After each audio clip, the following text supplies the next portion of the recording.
আসসালামু আলাইকুম সবাইকে। আশা করি সবাই অনেক অনেক ভালো আছি। তো আজকের এই ক্লাসে আমরা পড়বো ঘাস ফড়িংয়ের পোস্টিগনালি পুরোটা একটা রিভিউ ক্লাসের মতো হবে এটা। তো এটাই অবশ্যই ইম্পর্টেন্ট একটা পার্ট। সো প্রথমত দেখো আমরা বেশ কিছু অংশ পড়িয়ে ফেলেছি। সো আগের দুইটা ক্লাস দেখে থাকলে তার মানে এই ক্লাসটা অনেক সহজ হয়ে যাবে। তো প্রথমত আমরা ঘাস ফড়িংয়ের যে মুখটা নিয়ে যদি একটু বর্ণনা করার ট্রাই করি, সর্বপ্রথম আমরা অগ্র পোস্টিগনালি বা স্টোমোডিয়াম সেটা পাই। এটাকে আমরা কি বলি হচ্ছে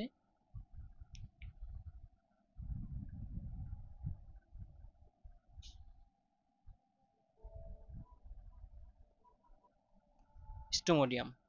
হুম। বা অগ্রপশ্চিমে বললেন বা বলা হয় হচ্ছে কি ফোরগাট। ফোরগাট। সো এইটার হচ্ছে আমরা এই তিনটা নামকরণ এখানে করে থাকি। তো এটার যে অংশগুলো আছে এগুলো দেখো আমরা একটু এখান থেকে পড়ার ট্রাই করি। সবার প্রথমে আমরা যেটা পাই সেটা হচ্ছে ভাইয়া মুখছিদ্র। যে এই জায়গাটাতে এখানে আমরা পাই হচ্ছে মুখছিদ্র। তারপরে আমরা কি পাই?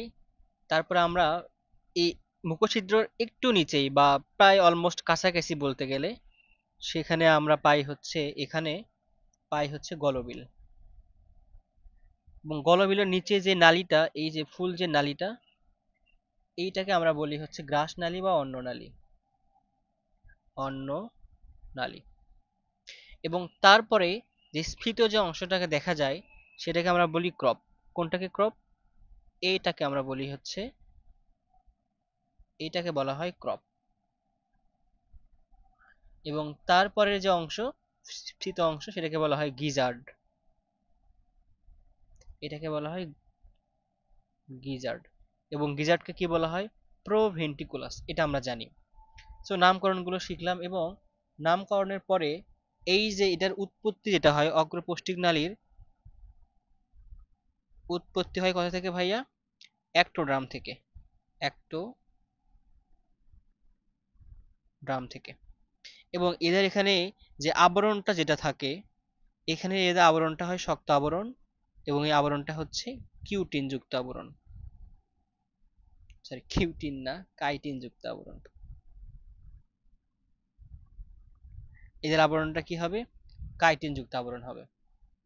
এবং এই যে উপরের মুখের উপরের যে প্রকোষ্ঠ আর কি, এই জায়গা, এইটাকে আমরা বলি হচ্ছে সিবেরিয়াম।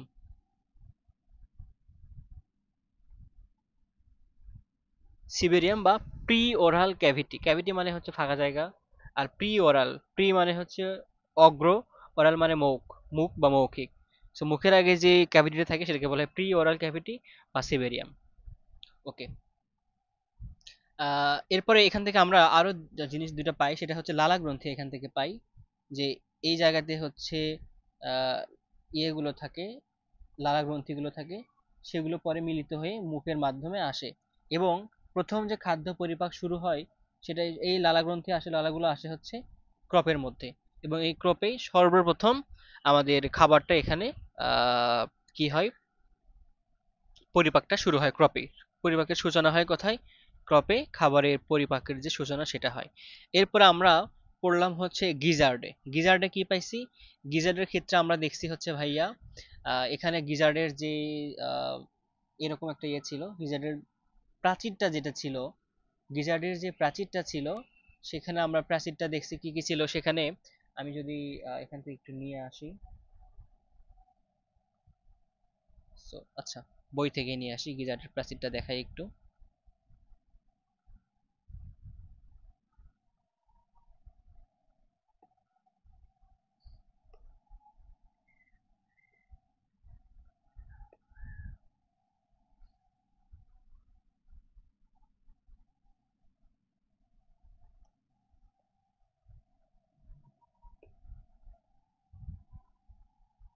সো এইটা হচ্ছে আমাদের গিজার্ডের যে প্রস্থচ্ছেদ, গিজার্ড, যেখানে খাবারটা চাবাবে ভাঙবে। এজন্য এখানে কি কি থাকে? দেখো এখানে হচ্ছে দাঁত থাকে, কাইটিন সমৃদ্ধ দাঁত থাকে। এরপরে লুমেন বা ছিদ্র থাকে। এরপরে এর বাহিরে যে আবরণ এপিথেলিয়াম থাকে। তার পুরু বৃত্তাকার পেশিস্তর থাকে, অনুদৈর্ঘ্য ভাঁজ থাকে। এবং অনুদৈর্ঘ্য ভাঁজ 6টা, দাঁত 6টা। এরপরে এই যে ফাঁকা যে জায়গাগুলো এগুলোকে বলা হয়, সরি, এই যে নিচের এগুলোকে বলা হয় প্যাড। এগুলোকে কি বলা হয়? প্যাড। প্যাডও থাকে হচ্ছে কয়টা? 6টা। সো গিজার্ড কি করে এখানে? আবার গিজার্ডের মধ্যে, এই গিজার্ডের মধ্যে এগুলোতে হচ্ছে তোমার এরকম চুলের মতো কিছু ইয়ে থাকে। সো এগুলো খাবারকে নাড়াতে সহায়তা করে। ওকে, তো এটা হচ্ছে আমাদের কি? অগ্রপৌষ্টিক নালী। চলো আমরা এই অগ্রপৌষ্টিক নালীটা একটু বই থেকে পড়ি। সো আমরা চলে আসলাম বইয়ে, এবং এটা হচ্ছে অগ্রপৌষ্টিক নালী। ওকে, ঘাসফড়িংয়ের পৌষ্টিক নালী সরল প্রকৃতির।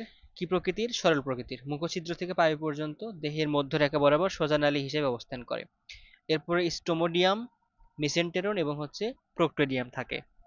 সো স্টোমোডিয়াম যেটা বা অগ্রপৌষ্টিক নালী, এটা কোথা থেকে তৈরি হয়? এটা হচ্ছে যে ভ্রূণীয় অ্যাক্টোডার্ম থেকে তৈরি হয়, এবং এখানে কাইটিন সমৃদ্ধ হয়, যেন শক্তটা, এবং এই আবরণটা কি হয়?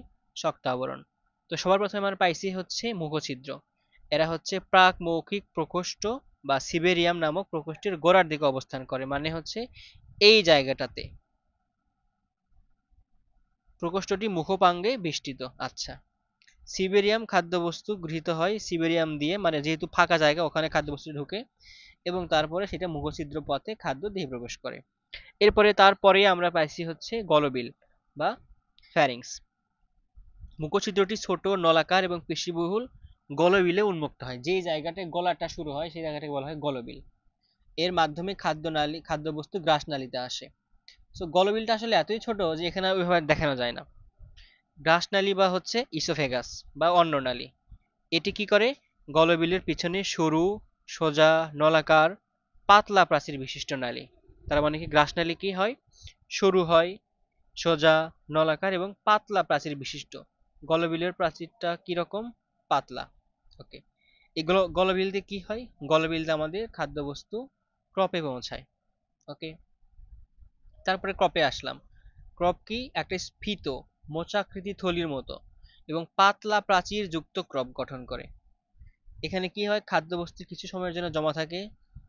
ক্রপের সংকোচন প্রসারণের কারণে কিছুটা খাদ্য চূর্ণ হয়, লালার এনজাইমে পরিপাকের সূচনা ঘটায়। এটা মার্ক করো, এটা একটু বক্স করে নাও। লালার এনজাইমে পরিপাকের সূচনা ঘটে। আচ্ছা, এরপরে আসি গ্রিজার্ড বা হচ্ছে প্রোভেন্ট্রিকুলাস।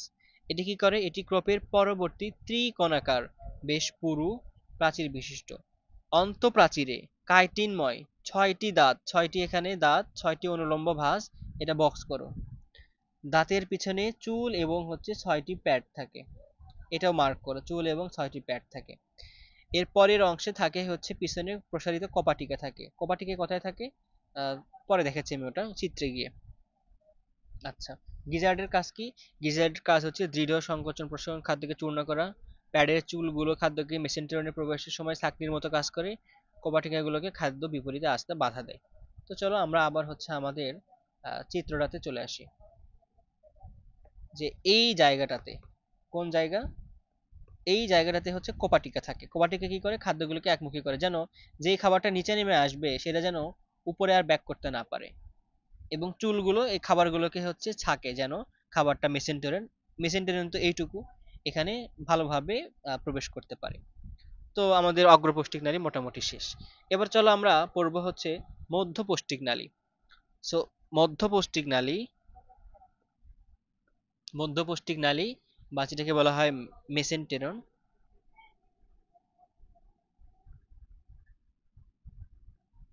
বা এটাকে আমরা যদি বলা যায় মেসেন, বা এটাই অ্যাকচুয়ালি আমাদের হচ্ছে ঘাসফড়িং এর পাকস্থলী। তাহলে যদি বলা হয় ঘাসফড়িং এর পাকস্থলী কোনটা ভাইয়া, তখন বলতে হবে মেসেন্টেরন। ওকে, এবার চলো দেখি মেসেন্টেরন আমরা কি কি পাই। মেসেন্টেরন আসলে বেশি কিছু নাই এখানে। এই আমাদের মেসেন্টেরন কোনটুকু? এই যে এইটুকু হচ্ছে আমাদের মেসেন্টেরন।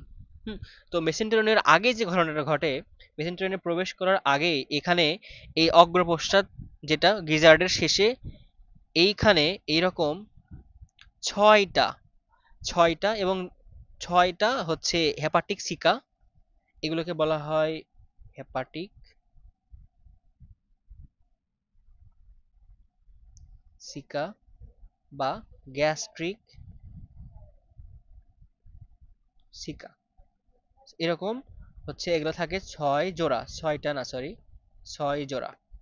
সো এই যে 6 জোড়াগুলো থাকে, এরা আসলে কি করে, এই 6 জোড়া থেকে আমি যদি একটু দেখাতে চাই, এগুলো থেকে এনজাইমটা আসে, এগুলো থেকে এনজাইম আসে। এনজাইম আসে কোথায়, এই যে এগুলোতে এনজাইমগুলো কিন্তু চলে আসলো, হুম, যেন খাবারটা এখানে পরিপাক হতে সহায়তা করে। তার মানে দেখো, এই হেপাটিক সিকাগুলোতে কি হয়, খাবারগুলো যে প্রয়োজনীয় যে এনজাইমগুলো আছে পরিপাকের জন্য, সেই পরিপাকের প্রয়োজনীয় এনজাইমগুলো হেপাটিক সিকার মাধ্যমে আমাদের মেসেন্টেরনে কিন্তু চলে আসে। মেসেন্টেরনে আমরা আরো কি কি পড়ছি, মেসেন্টেরনে হচ্ছে পেরিট্রফিক পর্দা থাকে, পেরিট্রফিক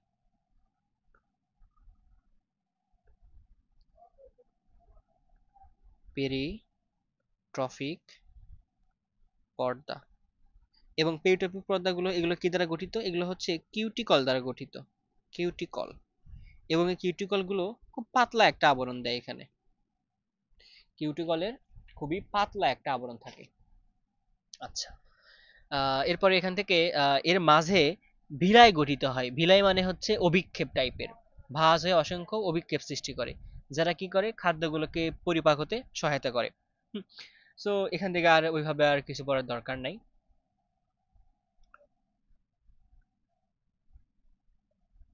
আবার শুধুমাত্র এই যে দেখো, এখানে আমরা বললাম না যে হেপাটিক সিকাগুলো থেকে আমাদের কিছু কিছু হচ্ছে এনজাইম আসে, এগুলো থেকে কি আসে ভাইয়া, এনজাইম আসে। তো শুধুমাত্র এই এনজাইমটা হেপাটিক সিকা থেকে না, এই যে মেসেন্টেরনের যে ইয়েটা আছে, প্রাচীরটা আছে, এই প্রাচীরগুলো থেকেও এনজাইম আসে। এই প্রাচীরগুলো থেকেও, যে যেগুলো আমরা বলে যে প্যারাইটাল যে আছে, সো এই প্যারাইটাল গুলো থেকেও আমাদের হচ্ছে এনজাইমটা আসে। তার মানে দেখো, এনজাইম দুইটা জায়গা থেকে আসে, একটা হচ্ছে হেপাটিক সিকা থেকে আসে, হেপাটিক সিকা, এবং আরেকটা কই থেকে আসে, আরেকটা হচ্ছে প্রাচীর থেকে আসে। তার মানে কি, এগুলো হচ্ছে এনজাইম গ্রন্থি বা পরিপাক গ্রন্থি। দেখো তো আমরা পরিপাক গ্রন্থিগুলো পাইছি কিনা। প্রথমত পাইছি কি, লালা গ্রন্থি, যেগুলো থেকে ক্রপে চলে আসে। এরপরে আমরা পাইলাম হচ্ছে হেপাটিক সিকা থেকে এনজাইম আসে, হেপাটিক সিকা। এরপরে আমরা পাইলাম হচ্ছে প্রাচীর থেকে এনজাইম আসে। সো এইভাবে আমাদের কয়েকটা পাইছি কিন্তু।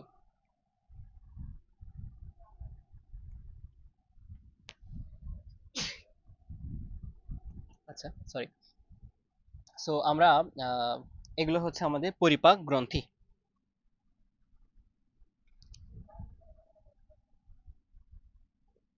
পরিপাক গ্রন্থি। সো এই হেপাটিক সিকাগুলো মনে রাখবা, এগুলো হচ্ছে 6 জোড়া।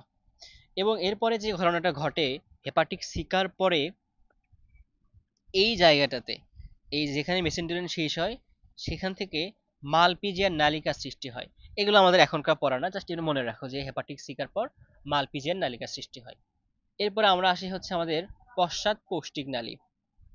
এইটা হচ্ছে পশ্চাৎ পৌষ্টিক নালী। আচ্ছা, এখানে আরেকটা জিনিস আমরা ইয়ে করে গেছি, এই মধ্যপৌষ্টিক নালী, এদের সূচনা হয় কই থেকে, অ্যান্ডোডার্ম থেকে। এদের সূচনা হয় অ্যান্ডোডার্ম থেকে।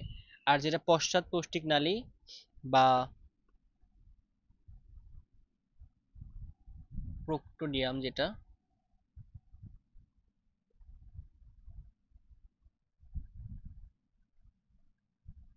বা এটাকে বলা হয় হাইন্ড গাট, বিহাইন্ড পিছনে। সো এখান থেকে আমরা বলতে পারি হচ্ছে হাইন্ড গাট। ওকে, সো এই যে এটা, এদের সূচনা হয় কই থেকে ভাইয়া, আমি একটু বক্স করে নেই এটা।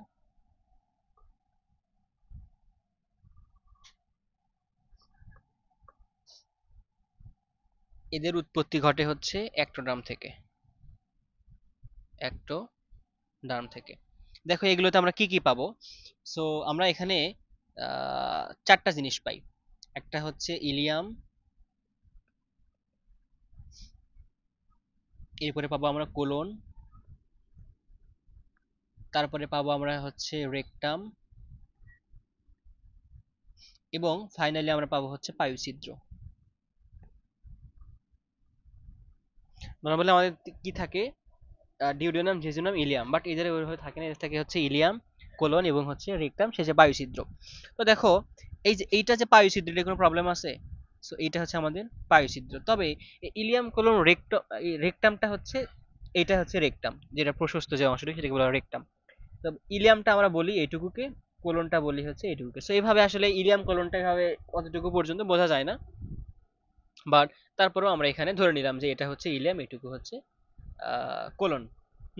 সো এই যে রেকটাম, রেকটাম নিয়ে আমাদের আবার একটু পড়াশোনা আছে। সো রেকটামের এখানে কি করে, রেকটামের এখানেও চিত্রটা আমরা দেখাই একটু।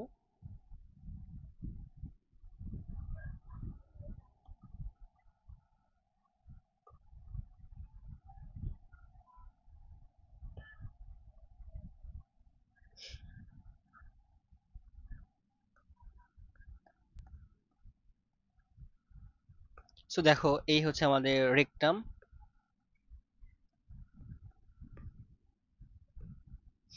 সো রেকটামটা দেখতে এরকম, এবং রেকটামের মধ্যে এরকম প্যাপিলা থাকে, প্যাপিলা থাকে, এগুলোকে বলা হয় প্যাপিলা, রেকটাল প্যাপিলা। সো এই রেকটাল প্যাপিলা থাকে, এগুলো হচ্ছে আবার 6টি। কয়টি ভাইয়া রেকটাল প্যাপিলা? 6টি। আশা করি এগুলো আমাদের আর ভুল হবে না। তার মানে এখন দেখো আমরা একটু যদি বই থেকে পড়ে নেই, তাহলে খুব সহজেই আমরা এটা কভার করতে পারবো। সো আমরা প্রথমটুকু পড়ে ফেলেছি, অগ্রপৌষ্টিক নালী যেটা, সেটা পড়ে ফেলেছি। এরপরে আসি হচ্ছে মেসেন্টেরন নিয়ে। সো মেসেন্টেরনে কি কি হয় দেখো একটু।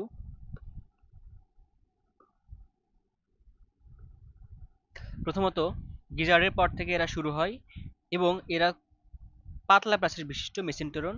ভ্রূণীয় অ্যান্ডোড্রাম, অ্যান্ডোড্রাম এখান থেকে গোল করো।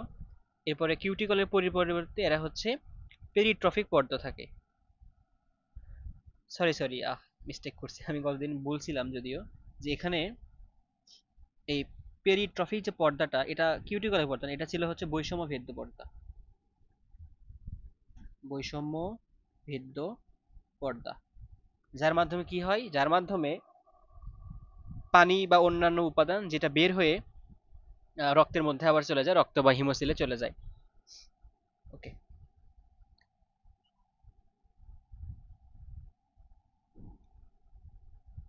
সো এটা হচ্ছে বৈষম্য ভেদ্য পর্দা দিয়ে গঠিত। এরপরে এখানে হচ্ছে পেশির বলয় থাকে বা স্ফিংক্টার থাকে, যারা হচ্ছে খাবারকে এখানে পরিপাক হতে সহায়তা করে। এখানে 6 জোড়া গ্যাস্ট্রিক সিকা বা হেপাটিক সিকা থাকে, যেগুলো থেকে কি হয়, অন্তঃকোষীয় থেকে কিছু গঠিত করে, এরা ভিলাই গঠন করে এখান থেকে। এরপরে এখানে হচ্ছে মালপিজিয়ান নালিকা থাকে। আচ্ছা, মেসেঞ্জারের কাজ হচ্ছে খাদ্যবস্তুর পরিপাক ঘটে এবং অন্তঃপ্রাচীরে ভিলাইগুলো যারা হচ্ছে খাদ্যরসটা শোষণ করে। তাহলে খাদ্যরস কে শোষণ করে ভাইয়া? খাদ্যরস শোষণ করে হচ্ছে ভিলাই। এরপর আসি প্রোক্টোডিয়াম বা পশ্চাৎ বা হচ্ছে হাইনগার্ড। এখানে ওই একই কথা, যে এরা হচ্ছে কিউটিকলের আবরণে আবৃত, এবং এরা হচ্ছে অ্যাক্টোডার্ম থেকে সৃষ্টি হয়। ইলিয়াম, কোলন, রেকটাম, এরপর হচ্ছে পায়ুছিদ্র। রেকটামে হচ্ছে প্যাপিলা থাকে, আর বাকিগুলো এমনিতেই পড়ে নিব। এবার আসি পৌষ্টিক গ্রন্থিগুলো, দেখো আমরা পড়ছি লালা গ্রন্থি, মেসেন্টেরিয়াল অন্তঃকোষের আবরণ, এবং হচ্ছে হেপাটিক সিকা। সো লালা গ্রন্থি থেকে কি কি হয়, লালা গ্রন্থি কোথায় উন্মুক্ত হয় দেখো, যে এক জোড়া লালা গ্রন্থি থাকে, কয় জোড়া? এক জোড়া। এবং ল্যাবিয়ামের গোড়ায় গলবিলে উন্মুক্ত হয়, এটা মার্ক করো, ল্যাবিয়ামের গলায় গলবিলে উন্মুক্ত হয়। এরা কি করে, খাদ্য গলৎকরণ এবং চর্বণে সহায়তা করে। কিছু শর্করা জাতীয় খাদ্য এরা পরিপাকে ভূমিকা রাখে। এরপরে মেসেন্টেরনে যেটা ঘটে, অন্তঃকোষের যে আবরণটা সেটা, এখান থেকে কিছু পরিমাণ ক্ষরণকারী রস, যেটা পাচক রস হিসেবে বের হয়।